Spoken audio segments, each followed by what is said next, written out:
আসসালামু আলাইকুম, আমি ডক্টর রাকিব ভুঁইয়া। তো আজকে আমি আলোচনা করব অলিগিউরিয়া বা অ্যানুরিয়া এবং পলিইউরিয়া নিয়ে। এটা আমাদের রেনাল সিস্টেমের অনেক গুরুত্বপূর্ণ এবং এখান থেকে স্যাররা অনেক কোশ্চেন ধরে।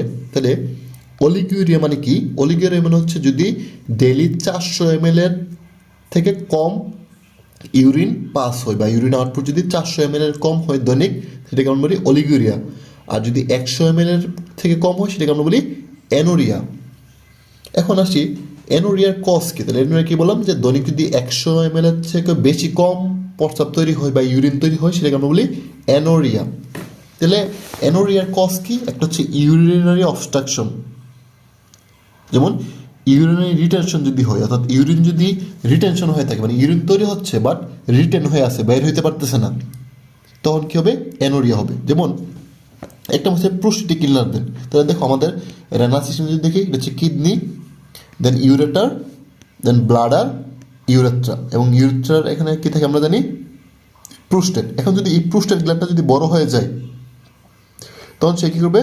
দুই পাশ থেকে এটাকে চাপ দিবে, ফলে ইউরিন কী করতে পারবে না, ইদার পাস হইতে পারবে না, ফলে প্রস্রাব কম তৈরি হবে বা প্রস্রাব কম পাস হবে। এটাকে আমরা বলি অ্যানোরিয়া। তাহলে এক নম্বর কি? ইউরিন যদি রিটেনশন হয়, রিটেনশনটা হওয়ার এক নম্বর কজ কি? Prostatic enlargement. দুই নম্বর হচ্ছে ইউরেথ্রাল স্টেনোসিস, মানে আমাদের এই যে ইউরেথ্রা, এই ইউরেথ্রা যদি চিকন হয়ে যায়, স্টেনোসিস হয়ে যায়, তখন কী হবে? প্রস্রাব যেতে পারবে? যেতে পারবে না, অর্থাৎ ইউরিন রিটেনশন হবে, এখানে থেকে যাবে, ফলে বেরোতে পারবে না। তাহলে এই ইউরেথ্রাল স্টেনোসিসের কারণে কী হবে? অ্যানোরিয়া ডেভেলপ করবে। তো হচ্ছে ব্লাডার টিউমার, যদি ব্লাডার যদি কোনো টিউমার হয় এবং এই টিউমার যদি ইউরিন ফ্লুটাকে অবস্ট্রাকশন করে এবং ইউরিন যদি রিটেনশন হয়ে যায়, তখন যে অ্যানোরিয়া ডেভেলপ করবে সেটাকে তখন কী হবে? অ্যানোরিয়া ডেভেলপ করবে। তাহলে ব্লাডার টিউমার। তারপর আসি বাইল্যাটারাল ইউরেটারিক অবস্ট্রাকশন, অর্থাৎ আমরা যদি এই দুইটা ইউরেটার আছে আমরা জানি, যদি কোনো মানে একটা অবস্ট্রাকশন হয় তাহলে কিন্তু অন্যটা দিয়ে কিন্তু ইউরিন তৈরি হবে, তাই না? তাহলে কী হতে হবে? বাইল্যাটারাল অবস্ট্রাকশন হইতে হবে, অর্থাৎ দুইটাতেই অবস্ট্রাকশন হইতে হবে। কীভাবে? রেট্রোপেরিটোনিয়াল ফাইব্রোসিস, অর্থাৎ আমরা জানি কিডনি একটা রেট্রোপেরিটোনিয়াল অর্গান। তো এই রেট্রোপেরিটোনিয়াল এরিয়াতে যদি কোনো ফাইব্রোসিস হয়, তখন সে কী হবে? দুইটা ইউরেটারকেই কম্প্রেস করবে এবং অবস্ট্রাকশন করবে, তখন কী হবে? অ্যানোরিয়া ডেভেলপ করবে। বা কোনো ক্যান্সার বা বাইলেটার ইউরেটিক স্টোন, অর্থাৎ দুইটাতে যদি স্টোন থাকে, পাথর থাকে, বা রেডিয়েশন ইঞ্জুরি, এগুলোর জন্য কী হবে? বাইল্যাটারাল ইউরেটিক অবস্ট্রাকশন হবে এবং ইউরিন পাস হতে পারবে না, ফলে অ্যানোরিয়া ডেভেলপ করবে। তো হচ্ছে বাইল্যাটারাল রেনাল স্টোন, অর্থাৎ দুইটাতে যদি স্টোন থাকে। তাহলে এগুলোকে আমরা বলি পোস্ট রেনাল কজ, অর্থাৎ রেনালের পরের কজের জন্য অ্যানোরিয়া ডেভেলপ করতেছে।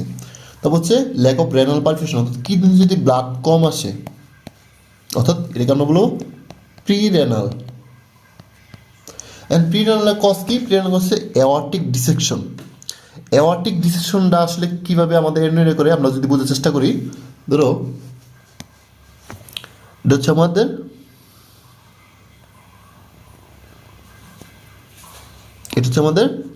অ্যাবডোমিনাল এওর্টা। তাহলে আমরা জানি রেনাল আর্টারি হচ্ছে অ্যাবডোমিনাল এওর্টার ব্রাঞ্চ, হচ্ছে আমাদের blood ফ্লোতে।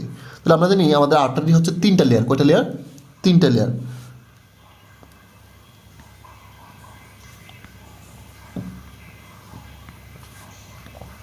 Tunica intima, tunica media, আর হচ্ছে টিউনিকা এক্সটার্না, তাই না? এখন ডিসেকশন মানে হচ্ছে আমাদের টিউনিকে, এই যে ব্লাড লুমেনটা, এই লুমেনটা কোনো কারণে কী হয়ে যাবে? রাপচার হয়ে যাবে এবং এখানে কী হবে? ডিসেকশন হয়ে যাবে। ফলে ব্লাড কী করবে? এই এদিক দিয়ে আসা কিডনিতে যাওয়ার না যেয়ে সে কী করবে? টিউনিকে ইন্টিমাতে চলে আসবে। এখানে বলি অ্যাওর্টিক ডিসেকশন। যদি ব্লাড যদি এদিক দিয়ে না যেয়ে এই টিউনিকে ইন্টিমার মধ্যে চলে আসে, তাহলে কী হবে? এদিক দিয়ে আর ব্লাড কম হবে, তাহলে ব্লাড ফ্লো যদি কম হয় তাহলে কী হবে? ইউরিন কম তৈরি হবে। তাহলে অ্যাওর্টিক ডিসেকশন যদি রেনাল আর্টারিকে ইনভলভ করে এবং ব্লাড ফ্লো যদি কিডনিতে কমে যায়, ফলে কিডনিতে ব্লাড ফ্লো কমে যাবে, ফলে কী হবে? ইউরিন কম প্রোডাকশন হবে, সেটাকে আমরা বলি অ্যানোরিয়া। তাহলে অ্যানোরিয়া কী কারণে হতে পারে? Aortic dissection in the renal artery. Then হচ্ছে severe acute tubular necrosis. Severe acute tubular নেক্রোসিসটা আসলে কি? আমরা যদি বোঝার চেষ্টা করি, আমরা জানি আমাদের নেফ্রনটা যদি আমরা একটু আঁকি,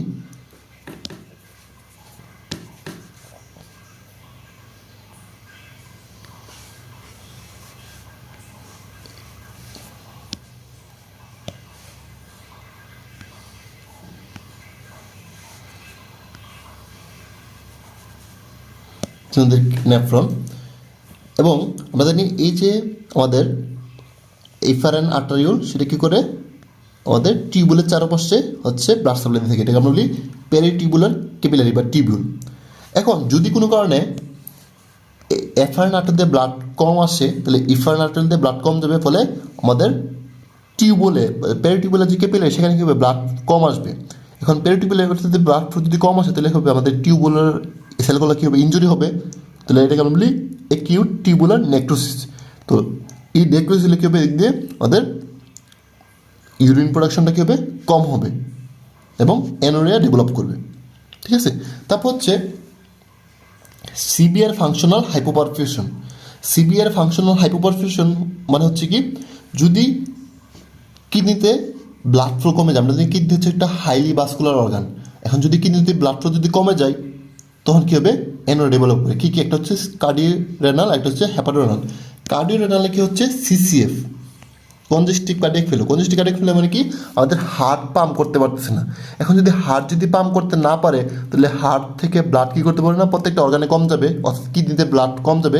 কিডনিতে যদি ব্লাড কম যায়, তাহলে এফারেন্টতে ব্লাড কম আসবে, ইফারেন্টতে ব্লাড কম যাবে, এবং ব্লাড কম হচ্ছে কী হবে, ফিল্ট্রেশন হবে, ফলে এই কিডনি থেকে ইউরেটার দিয়ে ব্লাডারে কম ইউরিন আসবে, দেন ইউরেটার দিয়ে কম ইউরিন পাস করবে, অর্থাৎ অ্যানোরিয়া ডেভেলপ করবে। তো বলছি হ্যাপাটোরেনাল সিন্ড্রোম। হ্যাপাটোরেনাল সিন্ড্রোম মানে কি, লিভারের সমস্যা, অর্থাৎ লিভার সমস্যা হলে কী হবে, ডিক্রিজ অ্যালবুমিন লেভেল। তাহলে কিডনি কী করতে পারবে না, অ্যালবুমিন হচ্ছে তৈরি করতে পারবে না। এখন যদি অ্যালবুমিন যদি তৈরি না হয়, তাহলে অ্যালবুমিনের কাজ কী ছিল, ইউরিন ধরে রাখা, মানে ব্লাডে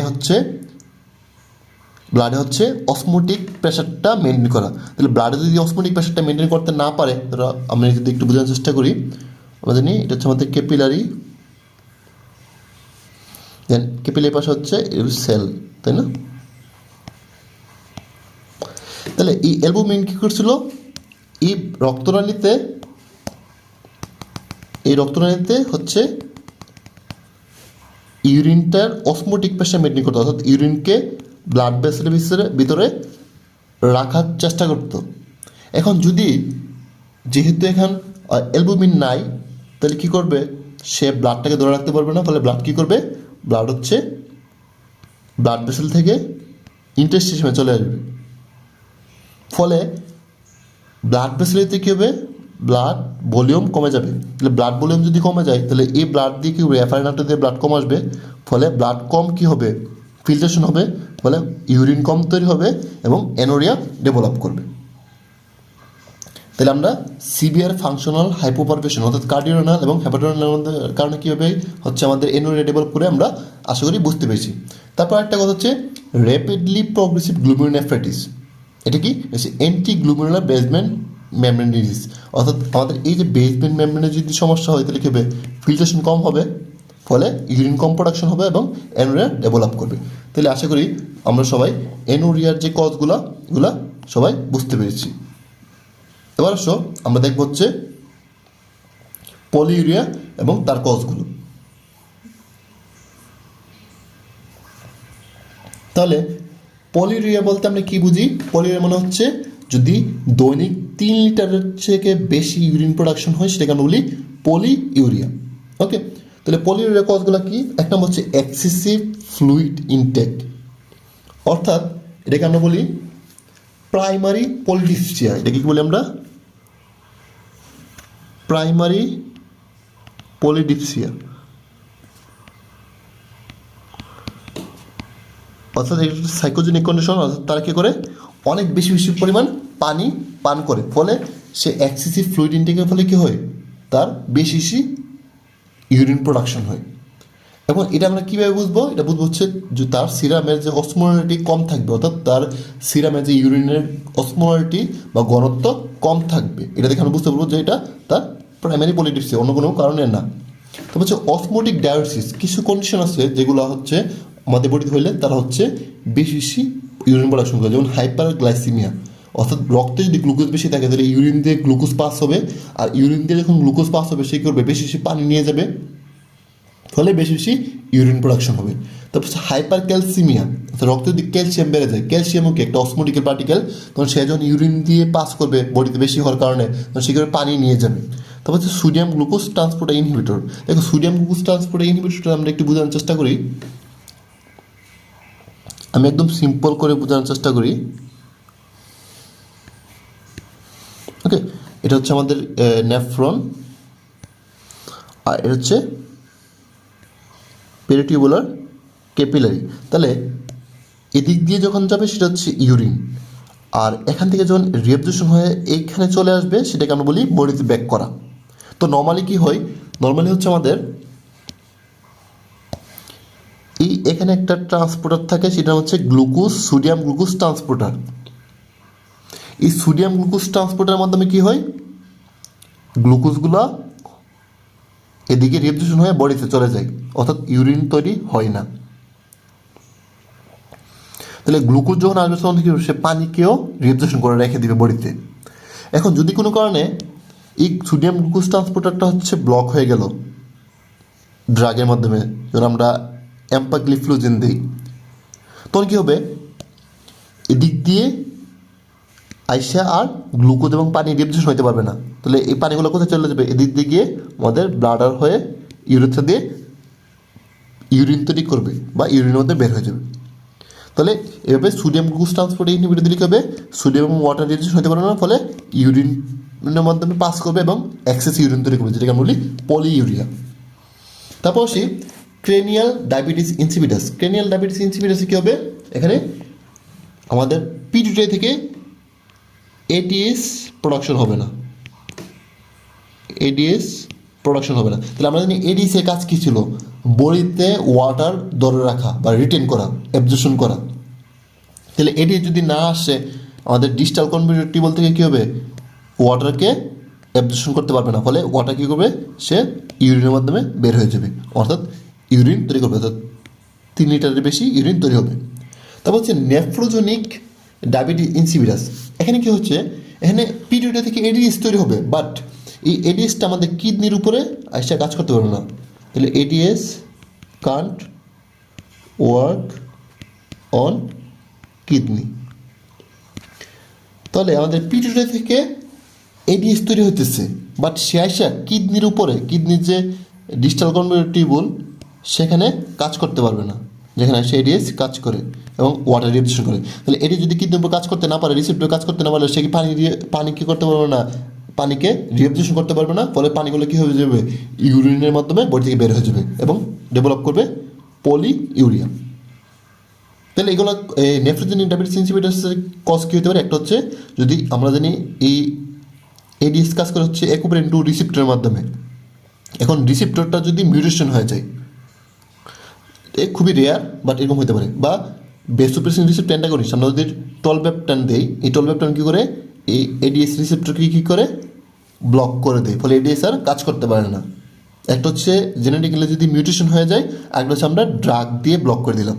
তারপর হচ্ছে লিথিয়াম, লিথিয়ামের কারণে কী হয়, পলিউরিয়া ডেভেলপ করে। তারপর হচ্ছে ইন্টেস্টাইনাল নেফ্রাইটিস। ইন্টেস্টাইন কি, ইন্টেস্টাইন হচ্ছে আমাদের এই যে ক্যাপিলারি, এই ক্যাপিলারির মাঝখানে যে ফাঁকা জায়গা, এটাকে বলে ইন্টেস্টাইন। এই ইন্টেস্টাইনে যদি ইনফ্লামেশন হয়, সেই ইনফ্লামেশন কী করবে, আমাদের এই পেরিটিউবুলার ক্যাপিলাকে ইনভলভ করবে, ফলে পেরিটিউবুলার ক্যাপিলারিতে যখন ইনফ্লামেশনটা ছড়াই যাবে, তখন সে কী হবে, তার অ্যাবজর্পশন যে পাওয়ারটা সেটা কী হয়ে যাবে, নষ্ট হয়ে যাবে, ফলে সে ফ্লুইড এবং ফ্লুইড কী করতে পারবে না, রিঅ্যাবজর্পশন করতে পারবে না, আসলে সেই ফ্লুইড কী করবে, ইউরিনের মাধ্যমে বডি থেকে বের হয়ে যাবে এবং পলিউরিয়া ডেভেলপ করবে।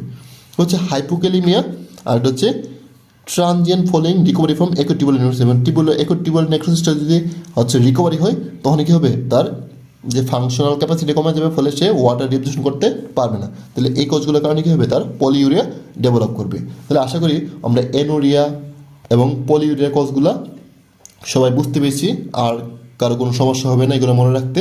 তো সবাইকে অনেক ধন্যবাদ আমাদের ভিডিও দেখার জন্য। আসসালামু আলাইকুম।